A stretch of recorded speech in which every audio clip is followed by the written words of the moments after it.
All right, here we go. We finally got the Crusader raid, boys. I'm going to start off with a little disclaimer. I don't know exactly what the meta is going to look like or how it's going to evolve over the phase. This is just the information that I've gathered and what I think is going to be optimal going into the raid for the first time. It's not going to cover the actual mechanics. It's just going to cover rogue-specific stuff. So if you don't know the mechanics, go watch another video. And as of this new patch, Glyph of Feint is no longer a DPS increase. So alright, getting started with Northern Beast and specifically Gormok the Impaler. Very important thing for this boss is to be the troll race. If you're a horde side, go ahead and buy a race change and become a troll. It's going to give you 5% more damage here. And I'm looking forward to this boss, so there's a lot of outplaying that you can do against other rogues here. Warcraft Logs has stated that at the start of the phase, the snowball damage will be uncapped cleave. So that means we can get some really fat blade flurries, boys. Now the snowballs work really weird and they're only hit by things that damage them directly. So you can't hit them with Fan of Knives or any other kind of AoE or volley. I tested it. That means you're only going to want to Blade Flurry off the Snowball. Target the Snowball, pop Blade Flurry,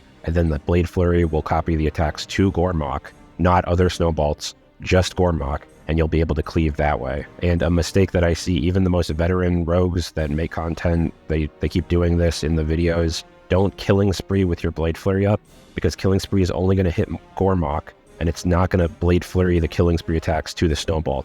It's just going to Killing Spree Gormok.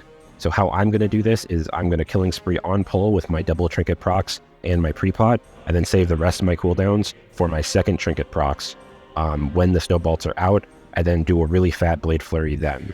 Gormok also does this stomp knockback thingy, but it doesn't stop your auto attacks or kick any of your casts, so just completely ignore it. After Gormok goes down, there's like a 10-second period where the worms are coming out, and there might still be some snowballs out. That time is removed from the logs, but the damage you do to the snowballs still count. So I definitely keep DPSing them and try and have a big slice and dice going into the worms. There seems to be some debate on which worm you kill first, but regardless, try and not have other melee within 10 yards of you. That way you don't get whatever debuff they get when they get it. And also don't stand in front of any of the worms.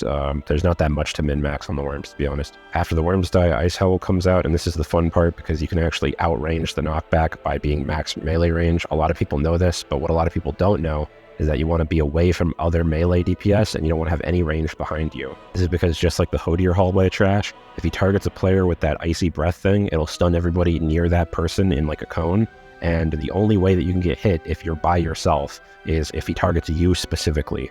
So you don't want to be next to somebody who gets targeted and then you get stunned because they got targeted. You want to just be as alone as possible. I did TOC like 4 times in random pugs on the PTR, and I never got hit with this ability once because I just never was near anybody. When he jumps in the middle, he's going to cast the knockback, and just like the Razor scale knockback, you can vanish it and you really want to. It's really good, so that way you don't get stunned. You can also do a Killing Spree, which will prevent you from getting knocked back, but you still will be stunned and you'll just be in the center of the room. You really want to save your cooldowns after Ice Howl rams into the wall because he's going to take double damage. So Killing Spreeing there is a much better idea than just wasting it randomly. If he does hit a player and you're in like a terrible guild, your parse is probably ruined, but you can dispel the enrage by applying anesthetic poison to your offhand and then shivving the boss. As soon as he is unstunned, whenever he's next to the wall, he's going to do the knockback. Feel free to attack him in the face because he's going to be facing the wall. That way you'll be knocked back into the wall. Mobs that are stunned cannot parry or dodge your attacks anyway, so it doesn't matter whether you're hitting him in the front or back. As far as glyphs go, I don't think Assassination is going to be running the Blade Flurry spec. You'd probably want to go with Standard, Mutilate, Hunger for Blood, Feint. For Exposed Combat, I'm going to go Killing Spree, Sinister Strike, Expose, but you could also do the Rupture, depending on what you want. I'm just going to use Sinister Strike to try and capitalize on those 2 key moments in this fight, which is A, when you're Blade Flurrying the Snowballs, and B, whenever Ice Howl is stunned and taking double damage. And for non-exposed combat, I'd run Sinister Strike, Adrenaline Rush, and Killing Spree for those exact same reasons, just so I can get huge value out of those burst opportunities. Moving on to Jaraxxus. The Gnome Warlock RP for summoning him is going to take 1.5 minutes, so be prepared to wait. Just like the Snowball's padding on the ads is going to be uncapped at the start, the Portal or Volcano to spawn the ads is going to spawn 8-ish yards away from his left shoulder. If he's turning around to cast a Chain Lightning at somebody, that will flip its location. The tank is going to bring Jaraxxus close to the Portal or Volcano. This is going to spawn 25-ish seconds into the fight, so in order to have your first trinket procs be at that time, you're going to want to put them on cooldown 20 seconds before the boss starts. You want to really make sure that Jaraxxus is close to the ads while you're Blade Flurrying and Killing Spreeing. That way you're actually cleaving them. And you don't want to accidentally teleport across the room with your Killing Spree. Compared to the other fights in the raid, Jaraxxus should die pretty quickly, so Mutilate Blade Flurry may be an option. But if you're unsure or if you're going at it the first week, I would just go normal assassination single target, which is mutilate, hunger for blood, faint, glyphs. For exposed combat, I'm going to do the exact same thing as Northern Beast and just try and capitalize on that cleave opportunity. And for non-exposed combat, I'd probably do the same thing here with Sinister Strike, Killing Spree, and Adrenaline Rush. Of course, just like always when you're running Killing Spree Glyph, you really want to look at the kill time and make sure that you're getting value out of it and it is actually giving you another Killing Spree that you wouldn't have gotten otherwise. Faction Champs isn't really a fight because it's not going to count for all star points, but I'll still talk about it a little bit. Try and use every tool that Rogue has and all the utility that you can. Kidney on cooldown, Gouge on cooldown, use 2 utility poisons like Wound and Crippling or Mind Numbing. If you see a sheep about to break and run over, gouge it into a blind. If you have a sub-spec, you can switch to it and then Shadow Dance and Cheap Shot spam. If you're going to stay a normal raid spec, then just hit whatever your raid is hitting as assassination and as combat, blow all your cooldowns, and then run around and CCing and gouging stuff is always a good play. Important note here, if you get the explosive shot debuff on you, cloak it and then vanish it because you're about to be aim shot for like 10k by the hunter. I bring this up because this happened to me like 3 times, especially whenever I was playing my mage. I just got one tapped a whole bunch, so it's really annoying. Okay, moving on to Twin Valks. The empowerment buffs that you get from getting hit by a whole bunch of the same color orbs are going to be removed from logs, so you don't have to worry about them. You can also cloak off the Touch of Light / Dark debuff, so that way you don't have to change colors or get spam healed through it. That's kind of nice. And this is one fight where it seems like you 100% want to be Blade Flurry Assassination.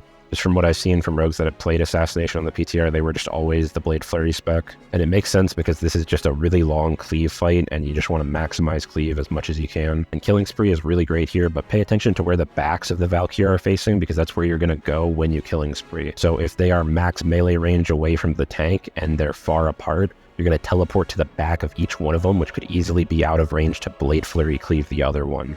For Assassination, I would run Mutilate and Slice and Dice and Blade Flurry glyphs and really focus on spamming Envenoms while Blade Flurry is up.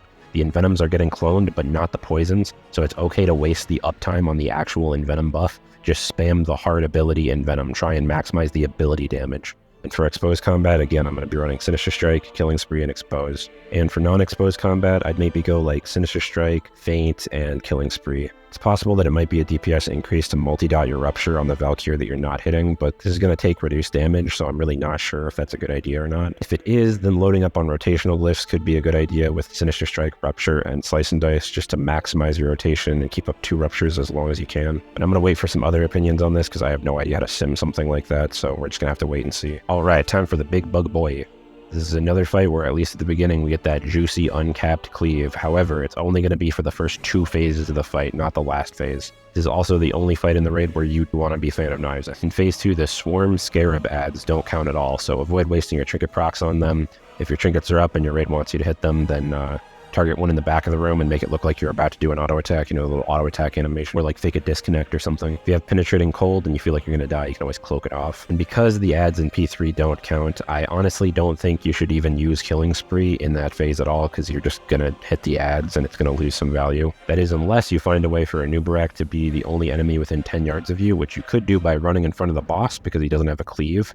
Probably want to sprint and do that really quickly to minimize the amount of parries that you're getting. And I think due to the fight duration, this is a really long fight, so you probably just want to be your single target assassination, mutilate, hunger for blood, faint. For exposed combat, I'm going to run Fan, Expose, Sinister Strike. And for non-exposed, I would run Fan, Sinister Strike, Adrenaline Rush. And my #1 priority the entire fight is padding on the ads. And then whenever that's no longer an option, just maintaining a mediocre single target rotation. Yeah, those are just my initial thoughts. All of this is subject to change as the meta evolves, and if there are any crazy strategies that are developed on these fights, then a lot of this might not apply when that information is revealed. Now, the next thing that you should do from here is go into this raid, kill it once, and then look at your kill times, and then try and map out your cooldowns based on that information. And since I have to do that at some point, I might make a video of me doing it, so go ahead and subscribe for super coolio stuff like that sometime. So until next time, see you guys.